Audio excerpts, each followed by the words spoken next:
Kozhikode തിരുവമ്പാടിയിൽ 16 വെടിയുണ്ടകളും 755 metro ബോളുകളുമായി ഒരാൾ police പിടിയിലായി. തിരുവമ്പാടി പാമ്പിഴഞ്ഞപ്പാറ സ്വദേശി ആനന്ദ് രാജിനെയാണ് പോലീസ് കസ്റ്റഡിയിലെടുത്തത്.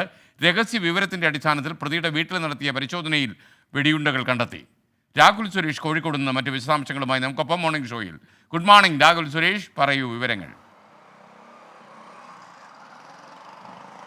SKN very good morning. പോലീസിന് ലഭിച്ച രഹസ്യ വിവരത്തിന്റെ അടിസ്ഥാനത്തിൽ നടത്തിയ പരിശോധനയിലാണ് ഈ വെടിയുണ്ടകളുടെ ശേഖരം കണ്ടെത്തിയിട്ടുള്ളത്. 16 വെടിയുണ്ടകളും 755 മെറ്റൽ ബോളുകളുമാണ് ഈ പ്രതിയുടെ വീട്ടിൽ നിന്നും കണ്ടെത്തിയിട്ടുള്ളത്. ഈ 16 വെടിയുണ്ടകളും നാടൻ തോക്കിൽ ഉപയോഗിക്കുന്നതാണ് എന്നാണ് പോലീസ് പറയുന്നത്. ഈ പ്രതിയെ വിശദമായി ചോദ്യം ചെയ്തുകൊണ്ടിരിക്കുകയാണ്. തിരുവമ്പാടി പാമ്പിഴഞ്ഞമ്പാറ സ്വദേശി ആനന്ദാണ് ഇപ്പോൾ തിരുവമ്പാടി പോലീസിന്റെ പിടിയിലായിട്ടുള്ളത്. 2 സംശയങ്ങളാണ് പോലീസിന് ഈ ഘട്ടത്തിലുള്ളത്.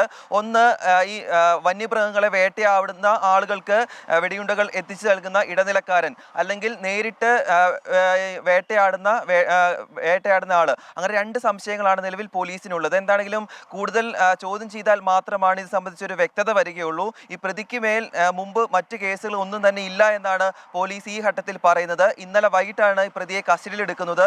ഇന്ന് രാവിലെ അറസ്റ്റ് രേഖപ്പെടുത്തിയിട്ടുണ്ട്. ചോദ്യം ചെയ്യലിന് ശേഷം ഇന്ന് വൈകിട്ടോടുകൂടി കോടതിയിൽ ഹാജരാക്കുമെന്നാണ് അറിയിച്ചിട്ടുള്ളത്. അതോടൊപ്പം തന്നെ മറ്റ് തോക്കുകളൊന്നും തന്നെ ഇയാളുടെ വീട്ടിൽ നിന്നും കണ്ടെത്തിയിട്ടില്ല എന്നതും പ്രധാനപ്പെട്ട ഒരു വിവരം കൂടിയാണ്. SKN. Okay, thank you. Kerala foodies ക്ലബ്ബിൽ നിന്നൊരു സന്ദേശം. ഞാൻ ജെറിനാണ്. ഞാനടക്കമുള്ള ഗുരുതരമായ രോഗം ബാധിച്ച ഭിന്നശേഷിക്കാരുടെ പെൻഷനും മുടങ്ങിയിട്ട് 6 മാസമായി. ഈ വിഷയത്തിൽ പുതിയ വാർത്തയുണ്ട്. പുതിയ വാർത്തയൊന്നും ലഭിച്ചിട്ടില്ല. സങ്കടകരമാണ്, അറിയാം.